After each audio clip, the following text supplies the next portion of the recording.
Querido, eu quero convidar você a abrir as suas Bíblias no livro de Mateus, capítulo 7, versículo 7 e versículo 8. Mateus 7, versículos 7 e 8.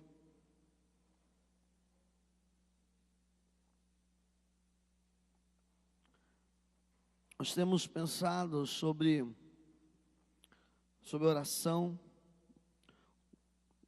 temos falado e nós vamos continuar falando, porque a oração é algo que precisa ser parte da vida, da nossa vida, e com certeza, uma igreja que não pensa isso de maneira profunda, que não interioriza isso dentro do coração, ela não experimenta daquilo que Deus tem a fazer através dela. E o nosso desafio é que oração possa fazer parte de tudo que somos enquanto cristão, enquanto crentes, pessoas regeneradas em Jesus Cristo.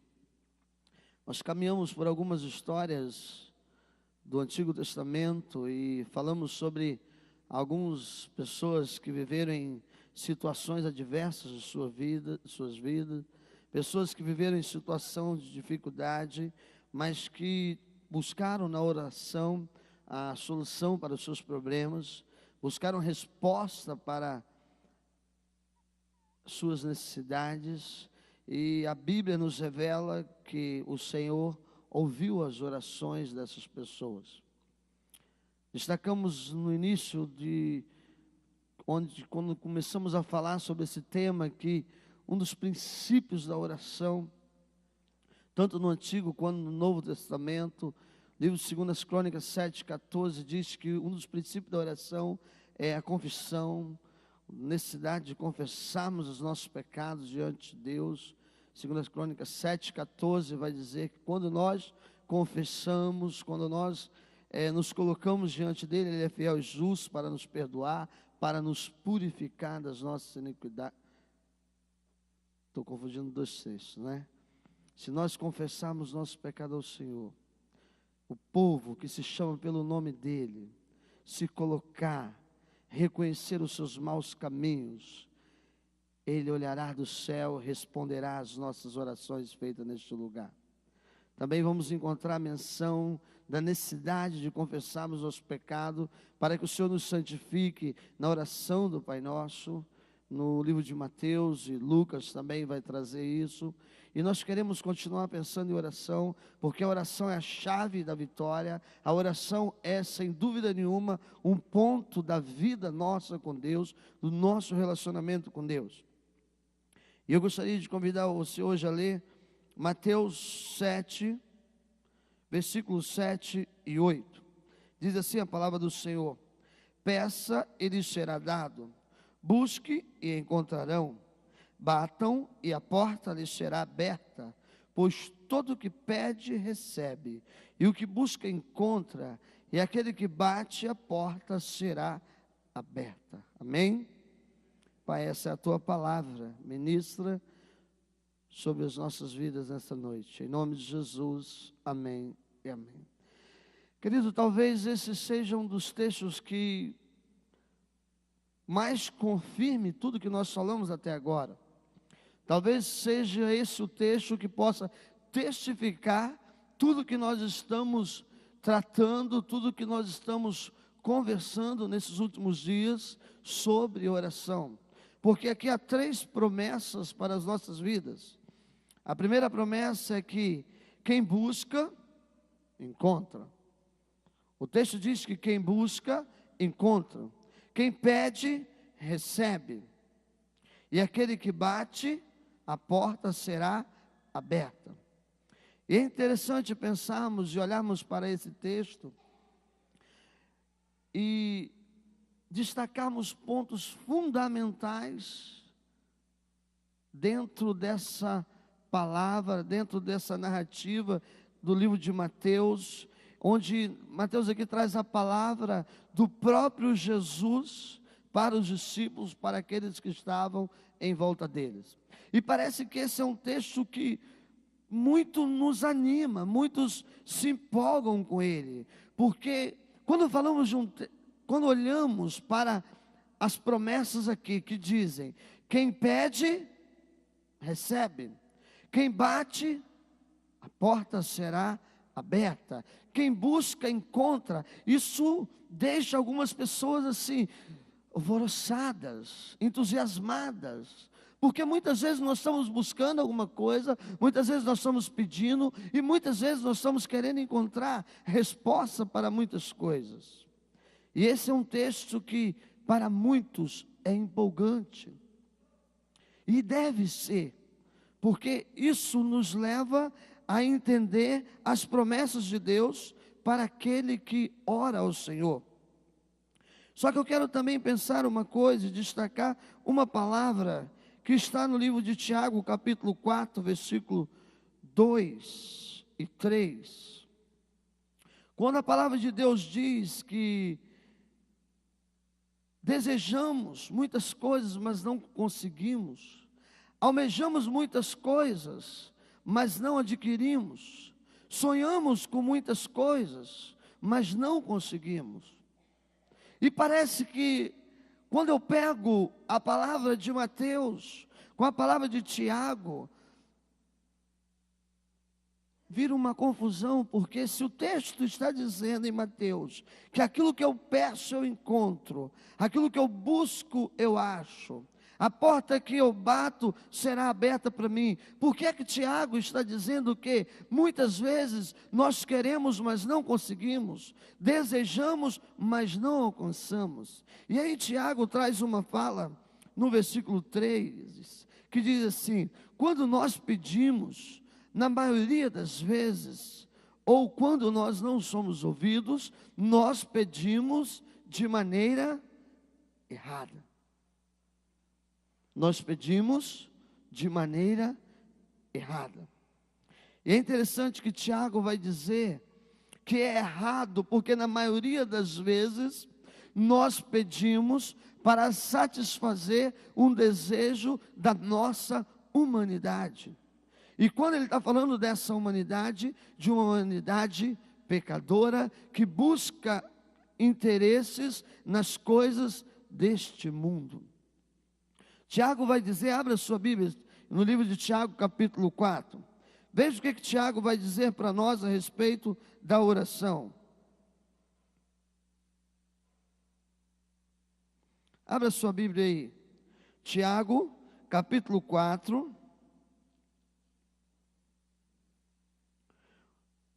A partir do verso 2. Vocês cobiçam coisas e não as têm, matam, invejam, mas não conseguem obter o que desejam. Vocês vivem a lutar e a fazer guerras, não têm por bem, não têm porquê, não pedem. Quando pedem, não recebem, pois pedem por motivos errados, para gastar em seus prazeres. Pedem para gastar em seus prazeres. Quando nós olhamos para João capítulo 15, versículo 7, Jesus vai dizer que tudo que nós pedimos, parte B, tudo que vocês quiserem, tudo que vocês desejarem, será feito. João capítulo 15, versículo 7, Jesus falando para os discípulos: tudo que vocês quiserem, tudo que vocês pedirem, será feito. O texto de João capítulo 15, verso 7, inicia fazendo uma colocação. E aí eu quero, nesses próximos dias, pensar com vocês a respeito disso. O texto de João 15, 7 diz: se vocês estiverem em mim e nas minhas palavras. Pense comigo aqui, nessa afirmação que Jesus faz, no capítulo 15 de João: tudo que vocês pedirem a mim, eu responderei, se vocês tiverem em mim. Se vocês buscarem a partir de um relacionamento comigo. E quando nós lemos João 15, todo João 15, Jesus vai ser categórico em a dizer, por várias vezes, por muitos momentos, fazer a seguinte afirmação: sem mim, longe de mim, longe da minha vontade, longe da minha presença, longe do meu querer, longe das minhas direções, vocês não vão conseguir nada, vocês não vão receber nada, vocês não vão produzir nada, vocês não vão conseguir realizar nenhum desejo, porque eu só respondo àquele que está em mim.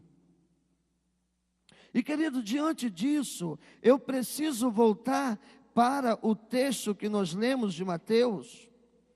E aí nós vamos trabalhar nesse. Eu disse aos irmãos, eu quero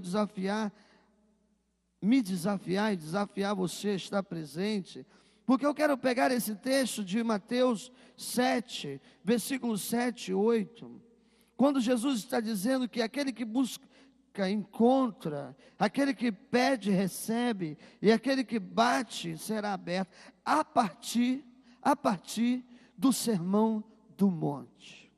Eu não quero pensar esse texto de uma maneira isolada com você.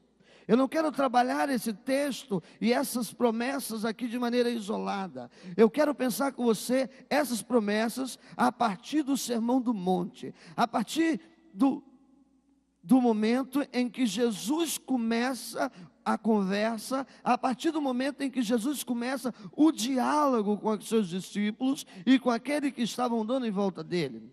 Porque muitas vezes nós pegamos essa palavra de uma maneira muito solta, de uma maneira muito perdida, e nós queremos que tudo seja aberto para nós, que todas as portas sejam abertas, nós queremos que todas as respostas sejam dadas, nós queremos que se cumpra nas nossas vidas, mas nós nunca nem lemos o que o Sermão do Monte está nos apresentando, o que é o propósito de Deus para aqueles que fazem parte do seu reino, qual é a responsabilidade nossa dentro do reino de Jesus Cristo. E quando eu olho para esse texto, a partir do Sermão do Monte, quando eu olho para essa palavra, a partir da proposta de Jesus, para o início do seu reino, eu começo a entender porque que muitas vezes as minhas orações não são respondidas, porque que muitas vezes eu não consigo obter aquilo que eu desejo, enquanto a palavra promete que Ele nos responderá, Ele abrirá as portas, Ele nos dará resposta para todas as coisas. É preciso olhar para esse texto, olhar para essa palavra, não de uma maneira perdida, não de uma promessa que se faz no meio do nada, mas Jesus está aqui se comprometendo com um povo chamado a um compromisso, a uma responsabilidade de um novo reino, de um novo governo, de uma nova direção, de uma nova vida, de uma nova proposta em Cristo, que vai contra todos os princípios pré-estabelecidos pela religião judaica. Queridos irmãos, eu preciso dizer uma coisa para você. Jesus está propondo aqui uma oração que não parta de uma necessidade que surja na nossa vida. Jesus não está dizendo aqui que Ele responderia uma oração feita quando as coisas começam a acontecer de maneira errada. Jesus estava dizendo para os discípulos aqui que Ele não estava falando de uma oração que era uma oração feita pelos fariseus, em que eles iam para as praças e oravam em praça pública de maneira alta, para que as pessoas vissem o que eles estavam fazendo. Jesus não está falando aqui de uma oração feita por pessoas que ofereciam alguma coisa, mas não por interesse de servir ao reino, mas para que as pessoas vissem as suas obras, para que as pessoas percebessem as suas obras. Jesus não está falando aqui para um grupo de pessoas que desejavam uma vingança contra o Império Romano, uma justiça terrena, mas Jesus estava falando aqui para uma proposta do reino celestial, pessoas que se dispõem a caminhar sob o senhorio e governo de Cristo Jesus. E aí esse texto, quando eu olho para essa palavra, a partir do Sermão do Monte, eu consigo entender o que Jesus está dizendo também em João 15, quando ele começa a dizer: eu sou a videira, vocês os ramos. Se vocês não estiverem enraigados, se vocês não estiverem presos a mim, se toda a vida de vocês não forem direcionada a partir de mim, se eu não for a razão da existência, vocês não vão produzir nada, não vão conseguir nada, não vão realizar nada. E aí nós passamos tempos e tempos perguntando: Senhor, por que tu não responde às minhas orações? E a resposta já está dita: porque vocês falam com a boca, mas o coração está longe de mim. Porque o coração está longe de mim. Queridos irmãos, quando eu comecei a entender essa palavra, quando eu comecei a entender o que o Jesus estava propondo, quando eu comecei a entender a proposta de oração de Jesus, eu pude entender que eu oro não a partir de uma necessidade. Irmãos, como é comum nós orarmos a partir de uma enfermidade, oramos a partir de uma crise de emprego, oramos a partir de uma doença na família, oramos a partir de uma crise na igreja, oramos a partir de um problema financeiro, oramos e aí nós oramos, aí nós somos bons de oração, nós fazemos campanha, fazemos jejum, nós nos desafiamos, mas são poucas as pessoas que têm oração como parte da vida, como um desejo de relacionamento, como um desejo de estar na presença do Pai, como um desejo de conviver diariamente com esse Pai, como um filho que deseja o Pai, como um filho que deseja o momento em que o Pai chega, em que Ele pode abraçar, em que Ele pode se relacionar. E quando eu comecei a entender isso, eu comecei a olhar para o relacionamento do meu filho comigo. O meu filho não me espera porque ele quer algo de mim, ele não me espera porque eu vou trazer uma bala, ele não me espera porque eu vou dar alguma coisa a ele me espera porque a minha presença é essencial para ele, e ele deseja a minha presença. Querida, a oração é uma necessidade da vida cristã. Todos os dias eu desejo um momento, um encontro com o meu Deus. Todos os dias eu me prostro e eu posso dizer: Senhor, eu te louvo, porque o Senhor é grande, porque o Senhor me gerou, porque o Senhor me formou, pela tua beleza, porque o Senhor consegue olhar para mim, ainda que eu seja pequeno, ainda que eu seja nada, eu tenho a liberdade de entrar na tua presença, de contemplar a tua glória, queridos. E eu começo a orar a esse Deus, porque esse Deus é parte da minha vida, porque esse Deus faz parte do meu viver. Sem Ele eu não posso nada, sem Ele eu não consigo nada, eu não chego a lugar algum. E Cristo é uma necessidade na minha vida. Por isso, o dia que eu não me relaciono com Ele, eu não consigo estar bem. Por isso, os dias que eu fico sem falar com Ele, eu não consigo estar bem, eu não consigo viver bem. Eu sinto saudade, eu amo Deus, eu quero Deus, eu necessito de um relacionamento com Ele, eu necessito de um viver diário com esse meu Deus. Às vezes nós falamos assim, é comum quando você pergunta para uma pessoa assim: quem é Deus para você? Quem é Deus? Aí ela diz assim: Deus é tudo para mim, é tudo, Deus é meu tudo, mas não consegue dar nada desse tudo e nem viver nada, porque não tem um tempinho para Deus, não se prostra diante desse Deus, não conversa, não ouve a voz do Senhor, não consegue ter um minuto de reflexão diária com Deus, não consegue se reunir dentro da casa, não consegue se reunir enquanto família, não consegue viver uma devocional pessoal, não consegue se aproximar desse Deus que é tudo, que diz que é tudo. Se Ele é tudo, Ele precisa de ter um momento comigo e eu um momento com Ele. E é nesse sentido que assim nós viraremos o jogo pelo poder da oração. É nesse sentido que Ele começará a abrir as portas para que pessoas venham neste lugar e sejam transformadas pelo poder do Espírito Santo, pelo acolhimento, pelo envolvimento, pela comunhão, pela unidade, pelo cuidado, pelo relacionamento, não meu com você, não só de mim, porque da minha natureza você não pode esperar muita coisa. Querido, deixa eu dizer uma coisa para você: se você esperar da minha natureza humana, você vai se decepcionar. Se você ficar olhando a minha natureza humana, você vai se entristecer. Mas quando você vê a presença de Deus em mim, quando eu permito que Ele me transforma, que Ele me restaura, que Ele cuida de mim, você certamente conseguirá viver comigo. Você conseguirá me amar, não porque eu sou bom, mas porque há a presença de Deus em nós. Querido, quando Paulo, eu fico pensando, eu queria ter conhecido Paulo. Eu queria ter conhecido o apóstolo Paulo, porque para mim Paulo era uma pessoa que fazia bem estar perto dele, fazia bem. Paulo, quando eu começo a ler Paulo, eu falo, oh meu Deus, por que eu não conheci Paulo?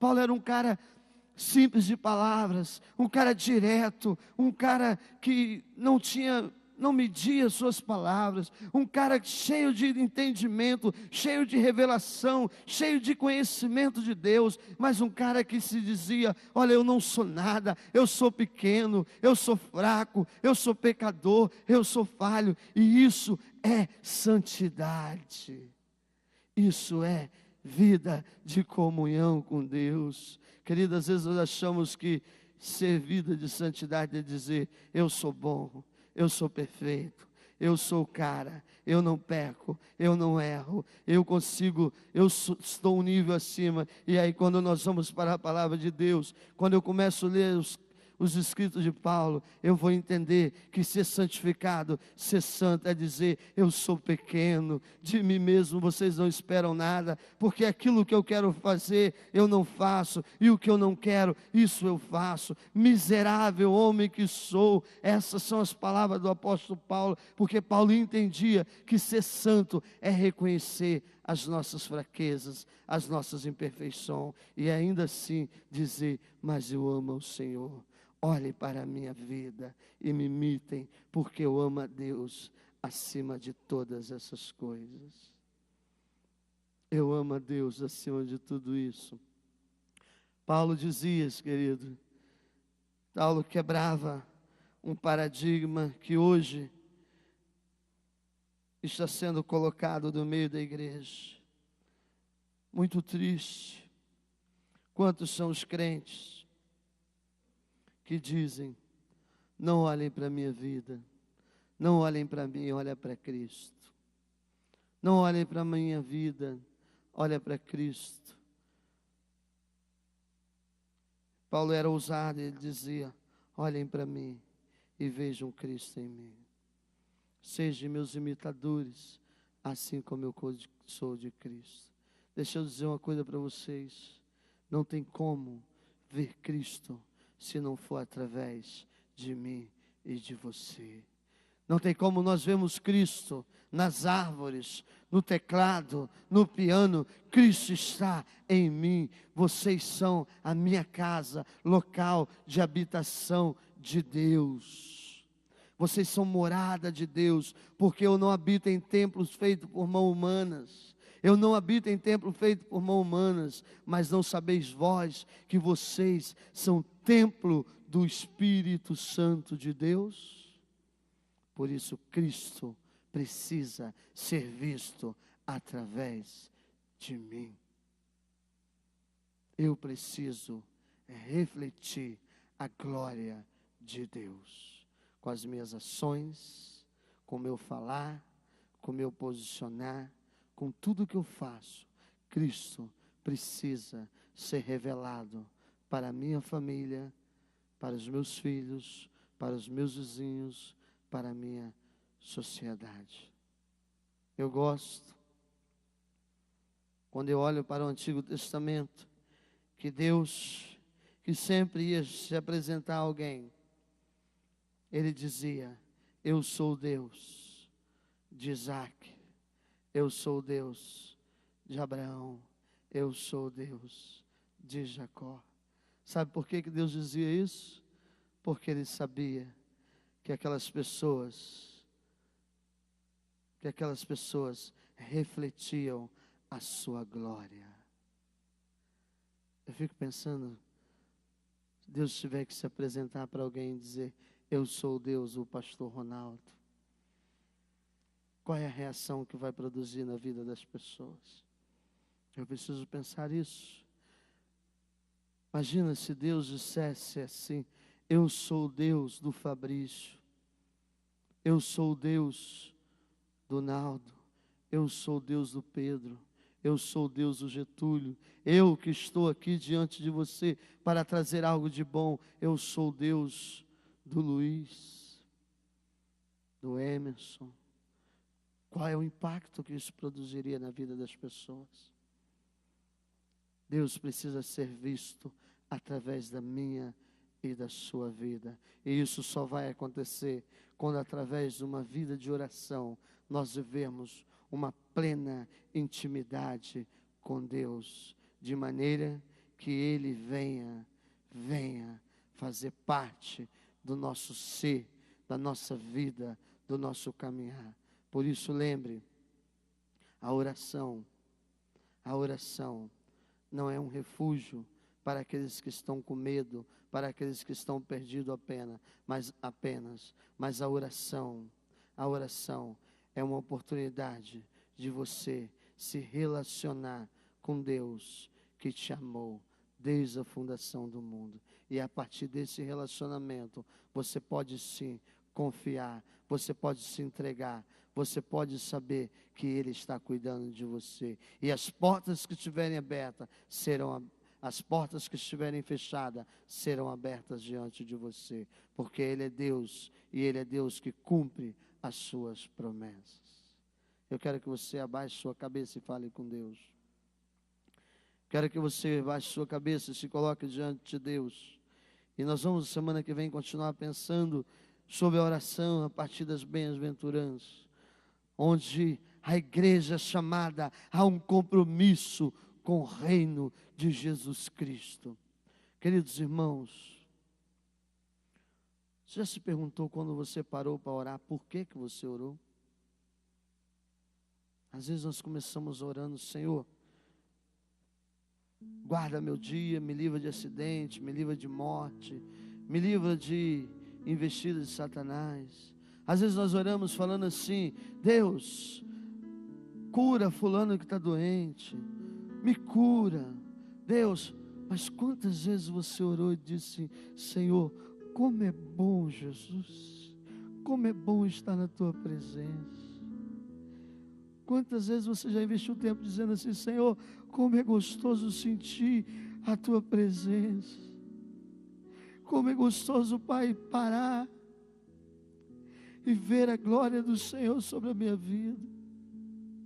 Como é bom, Senhor, ver as misericórdias do Senhor me alcançando através da eternidade.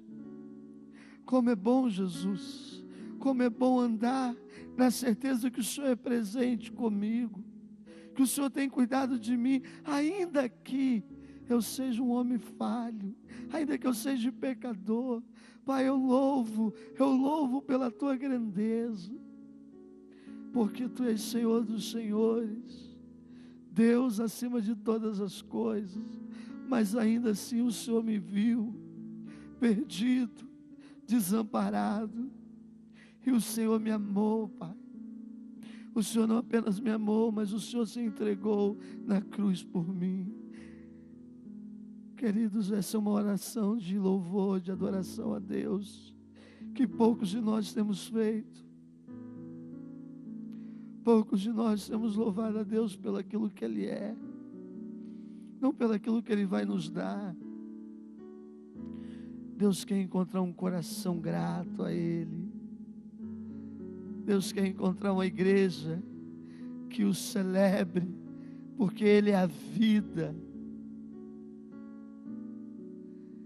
É Deus, que aqui nessa igreja o Senhor possa encontrar corações que te adoram pela tua santidade, pela tua beleza, Pai.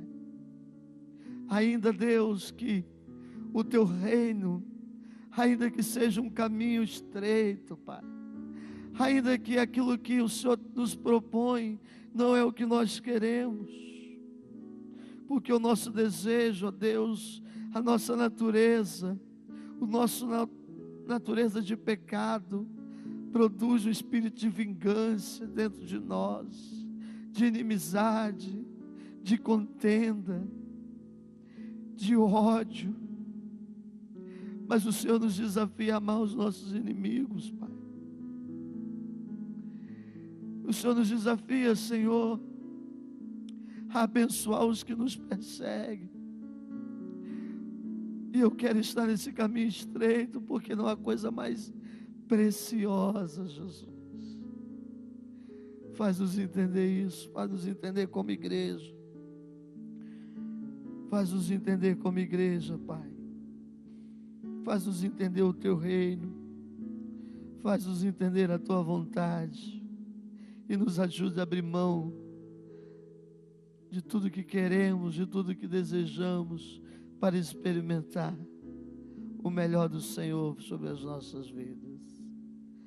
Cuida de nós, nos leva para as nossas casas, Pai. Que saiamos aqui te glorificando, porque o Senhor é Deus e o Senhor tem cuidado de nós. Cuida, Jesus, da tua igreja. Cuida desse teu povo, Pai. Cuida, Pai, não porque nós merecemos, mas porque o Senhor é grande em misericórdia, porque o Senhor é grande em amor, e o Senhor já tem cuidado através da eternidade das nossas vidas. Obrigado, Jesus, pela tua palavra, e renova ela todos os dias nos nossos corações, em nome de Jesus, amém e amém.